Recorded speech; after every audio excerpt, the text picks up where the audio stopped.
ओम कर्पूरगौरं करुणावतारं संसारसारं भुजगेन्द्रहारं सदा वसन्तं हृदयारविन्दे भवं भवानी सहितं नमामि। त्र्यम्बकं यजामहे सुगन्धिं पुष्टिवर्धनम् उर्वारुकमिव बन्धनान् मृत्योर्मुक्षीयमामृतात्। नमस्कार, स्वागत है आपका आचार्य वाणी में। मैं आचार्य डॉक्टर विक्रमादित्य आपके साथ हूँ। आज का विषय हमारा है तुला राशि वालों के लिए ग्रहों का योगायोग क्या बनने वाला है इस दिसंबर के मध्यकाल में। देखिए, तुला राशि वालों, आपकी राशि के दृष्टिकोण से यदि हम देखें तो महत्वपूर्ण परिवर्तन का समय है। ऐसे में ग्रहों के नक्षत्र के दृष्टिकोण से आपके लिए ये समय अपॉर्चुनिटीज से भरा हुआ है। दिसंबर का मध्यकाल विशेष तौर पर हम बात करें, क्योंकि सबसे बड़ा परिवर्तन होने की तरफ जा रहा है। सूर्य, इस सौरमंडल के जो मालिक हैं, वो राशि परिवर्तन करने जा रहे हैं। खरमास आरंभ होने वाला है और ऐसे में ये आपकी राशि के दृष्टिकोण से देखा जाए तो आपके रुके हुए कार्यों को गति देंगे। अभाव को दूर कर कर कहीं ना कहीं धनयोग आपकी राशि में बनाकर तैयार बैठे हुए हैं।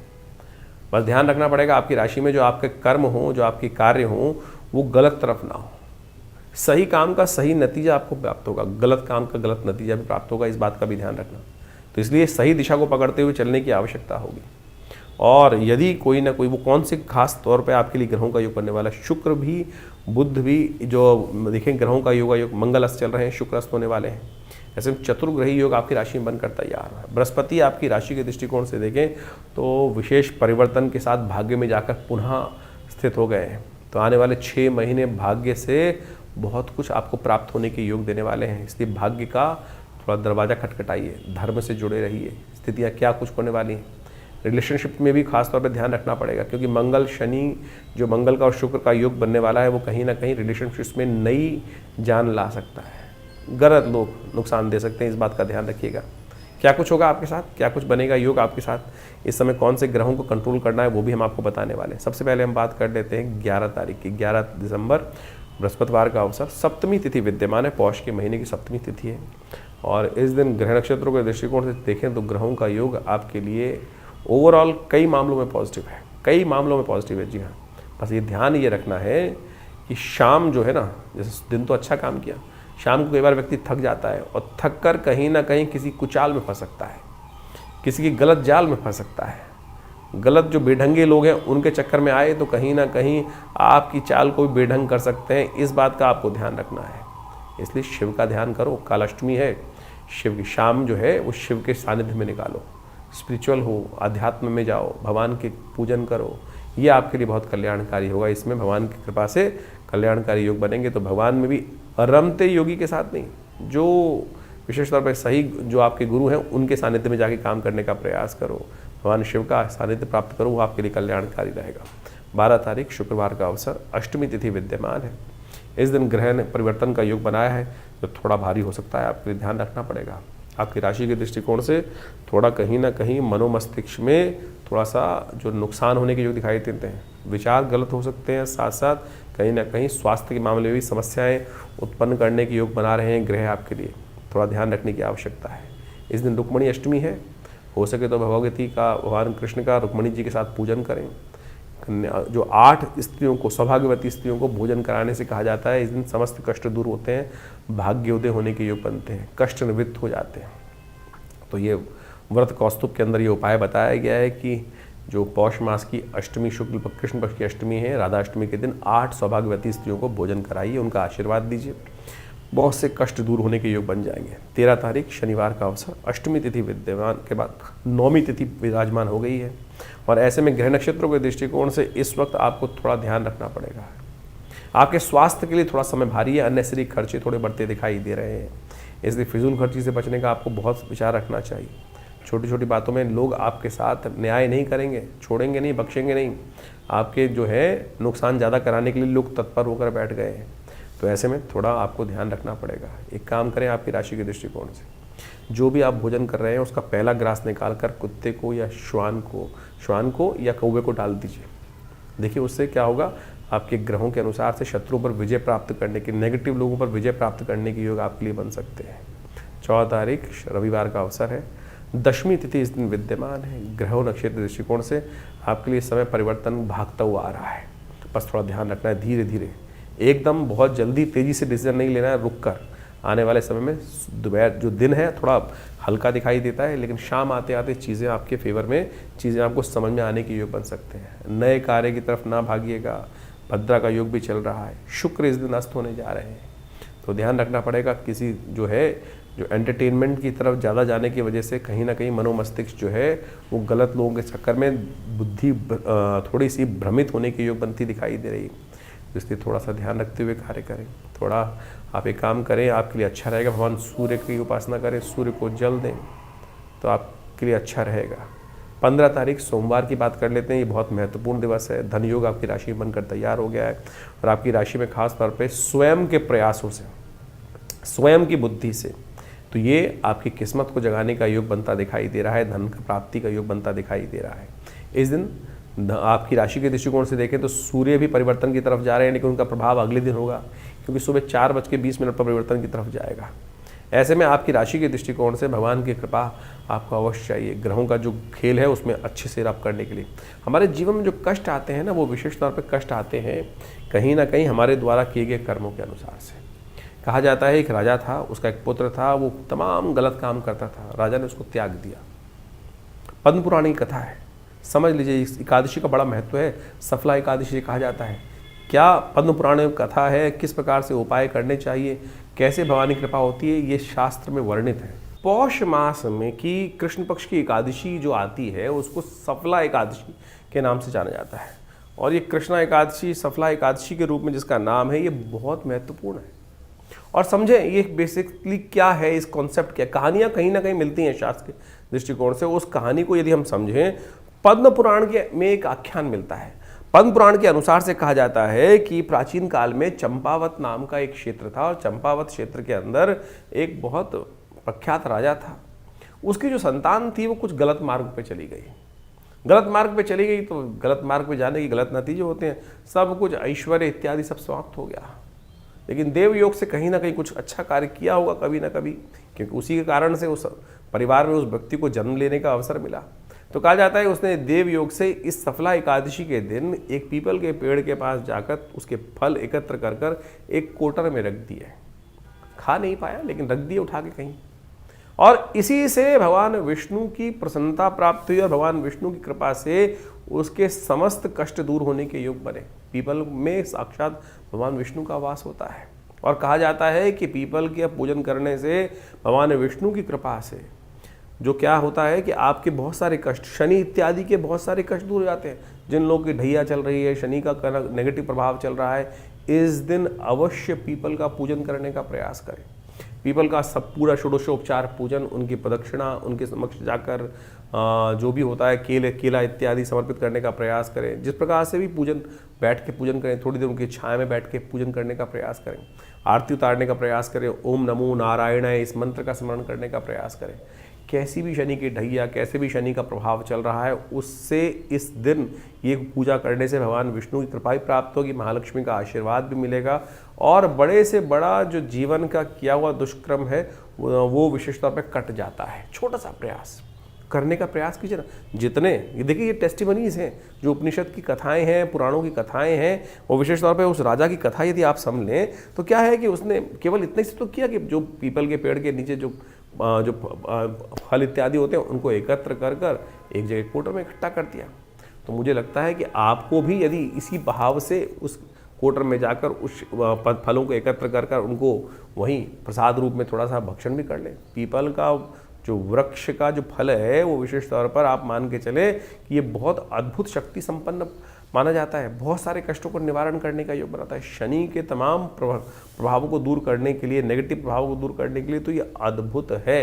तो इस दिन विशेष तौर पर क्या करना है, पीपल के पेड़ के पास जाके बैठना है, थोड़ी देर वहाँ उनका आरती पूजन करें, ओम नमो नारायणाय का स्तवन करते हुए प्रदक्षिणा करें, और एक अपनी हाइट के बराबर का धागा ले लीजिए और उसको वहीं पर वहाँ प्रदक्षिणा करके 7 प्रदक्षिणा करके उस पीपल के डोर में बांध दीजिए पीपल के साथ साथ। और साथ साथ एक तिल का तेल होता है उसका दीपक लेकर वहीं प्रज्वलित कर दीजिए। ओम नमो भगवते वासुदेवाय, ओम नमो नारायणाय इसका स्तवन करें। तो देखिएगा भगवान की कृपा से आपके बहुत सारे कष्टों को ठीक करने के लिए जो भी दोष जीवन में लगे हैं कर्म के अनुसार से, उससे निवृत्त होने के लिए भगवान की कृपा से कष्ट दूर होने का ये योग बनेगा। छोटा सा प्रयोग, शास्त्रोक्त है, लगता बहुत छोटा है, लेकिन आप सत्य माने जो प्रभाव पद्म पुराण में लिखा है वही कथा हमने आपके समक्ष उपस्थित करी है। तो आप इसको करें, देखिए कल्याण के अवसर आपको प्राप्त होंगे। तुला राशि वालों, 16 तारीख का दिन बहुत महत्वपूर्ण है आपके लिए, 16 दिसंबर के दिन, क्योंकि इस दिन सूर्य परिवर्तन की तरफ जा रहे हैं।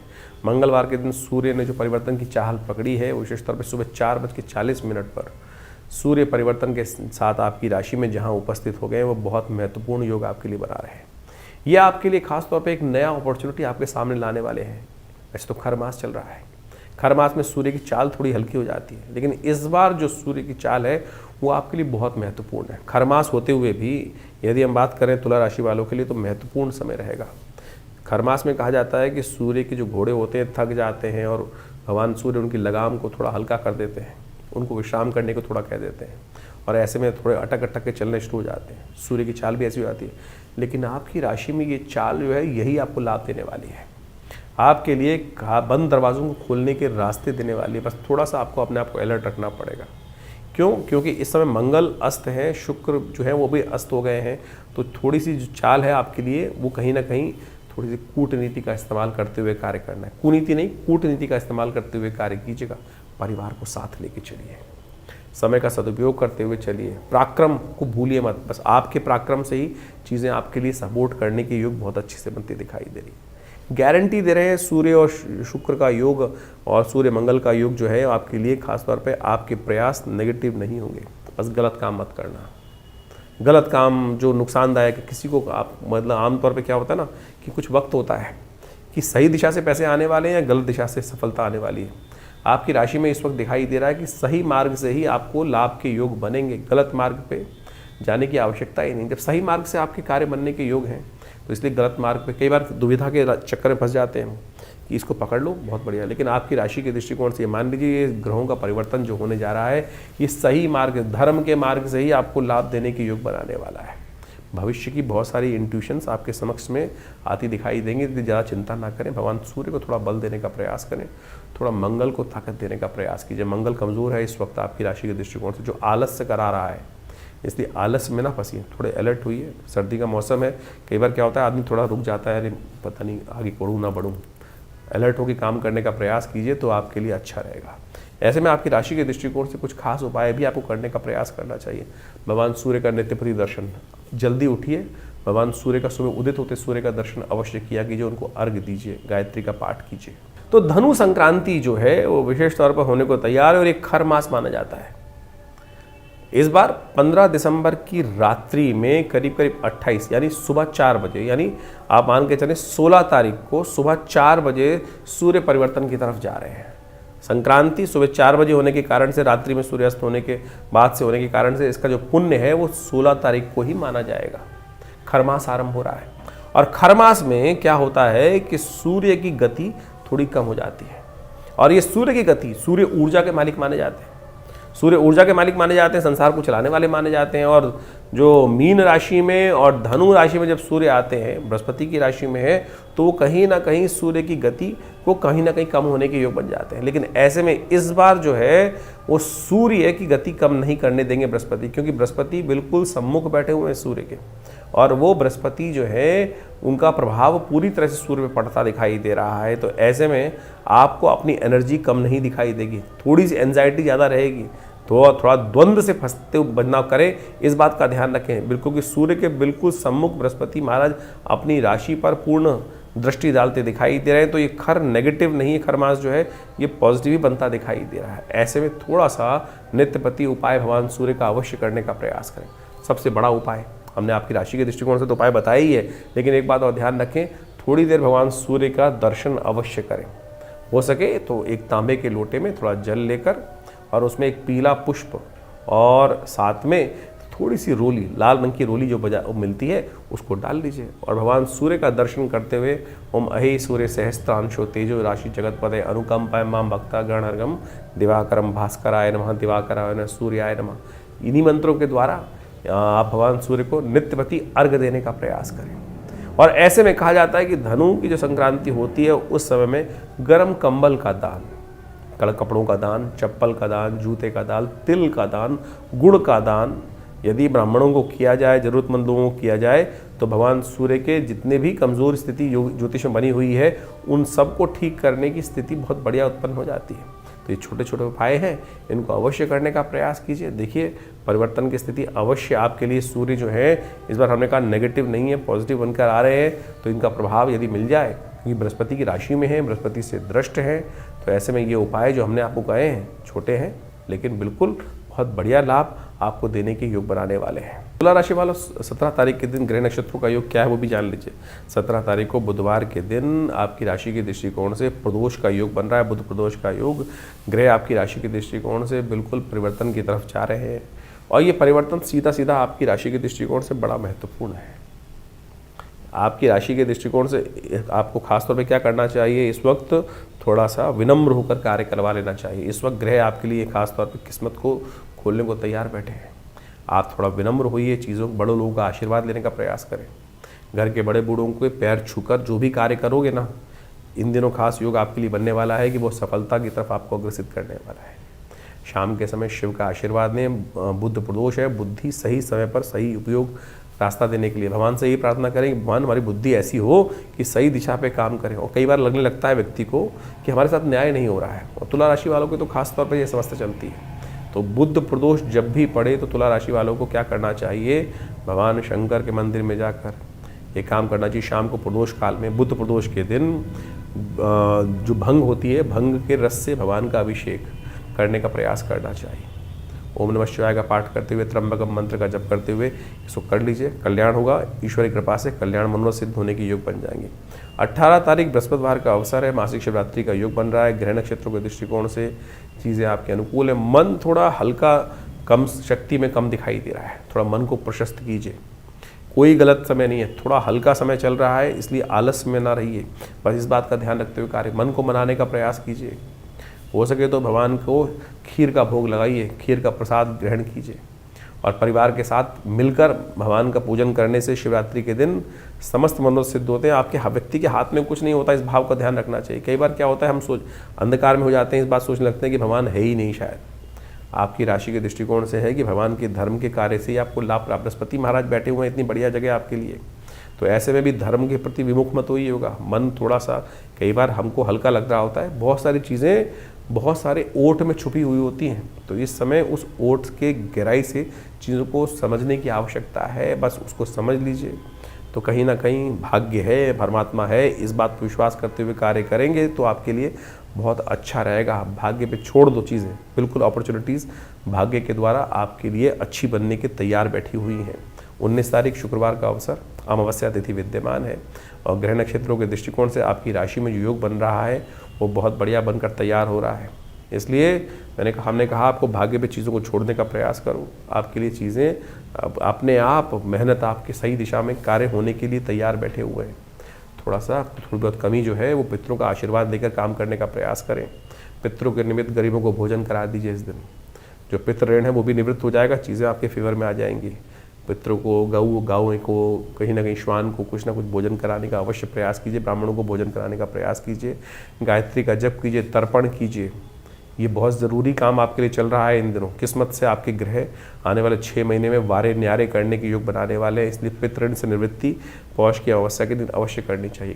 गर्म कपड़ों का दान करना चाहिए, ऊनी वस्त्रों का दान करना चाहिए, तिल से बनी हुई चीज़ों का दान करना चाहिए। पौष अमावस्या के दिन समस्त मनोरथ सिद्ध होने के योग बन जाते हैं।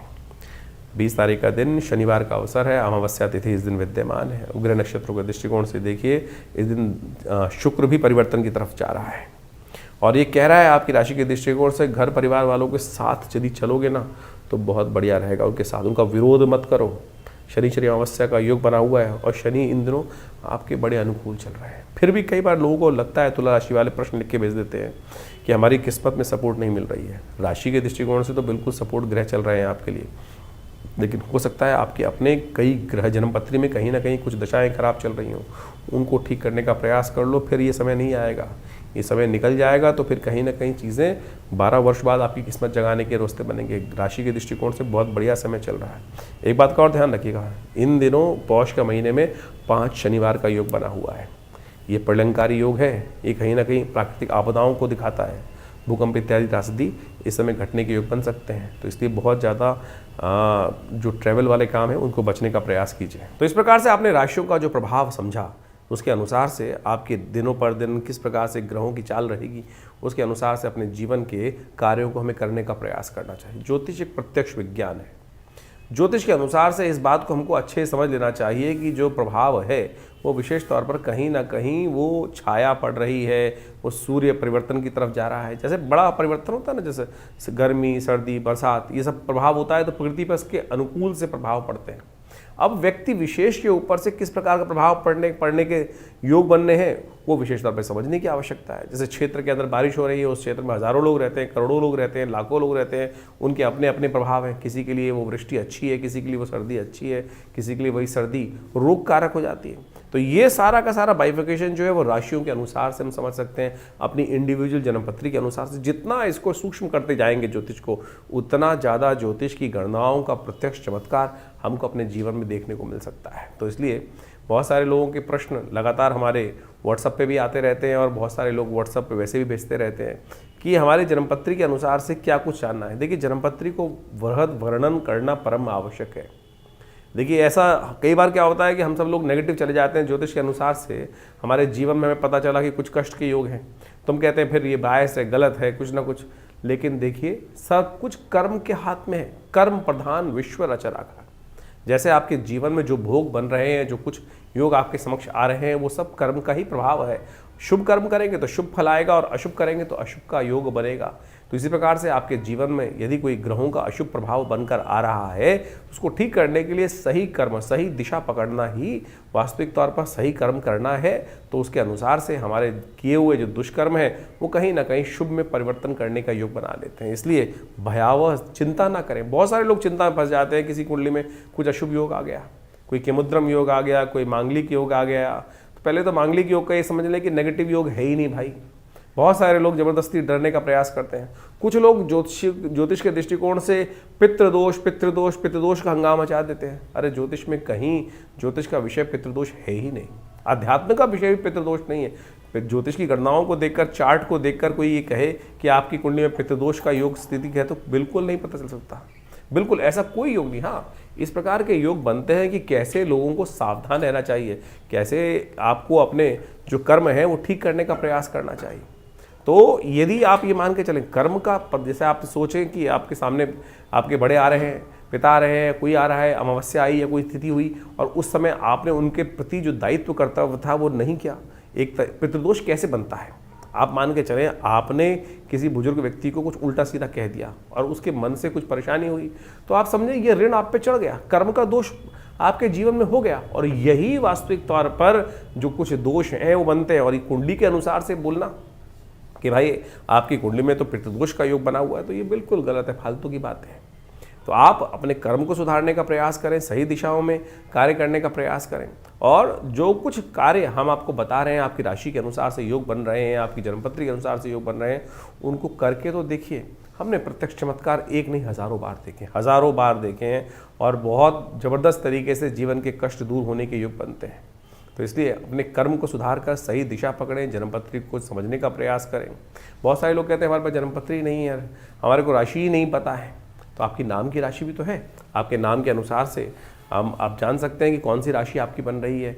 राशियाँ कई प्रकार की हैं, जन्म की राशि, सूर्य की राशि, चंद्रमा की राशि, लग्न राशि और तो और उसके बाद आपकी कुंडली में जो नाम से आपके राशि चल रहे हैं वो योग। पुराने ज़माने में योग चलता था, बहुत सारे नाम से जाकर जन्मपत्री देख ली जाती थी, राशियों को मिलान करने की प्रयास। जन्मपत्री जब मिलान करते थे पति पत्नी की, तो उसके बाद एक योग अपनाते थे वो लोग कि भाई अगर जन्मपत्री नहीं मिल रही है तो लड़की का नाम या लड़के का नाम शादी के बाद बदल दिया जाता था। क्या था वो राशि के योग बदलने का ही तो एक छोटा स्टेप था। ठीक है, वो अज्ञानता के कारण से था, उससे प्रभाव, लेकिन ये सब छोटे छोटे टोटके जो तथाकथित तौर पर ज्योतिष के अंदर रहे हैं, इन सब का प्रभाव होता है वही राशि के दृष्टिकोण से। तो आप इनको सही समझने का प्रयास करें। तो आपकी राशि जन्मपत्री में योग में क्या योग बन रहे हैं, किस प्रकार की स्थिति ग्रहों का परिवर्तन से प्रभाव पड़ेगा। और बिल्कुल आप सत्य माने, अभी बृहस्पति महाराज चेंज हुए कुछ दिन पहले, हमने ऐसा देखा कि बिल्कुल जो संसार में प्रभाव पड़ रहा था, बहुत सारे लोग प्रत्यक्ष योगों की कुंडली में परिवर्तन दिखाई दिया।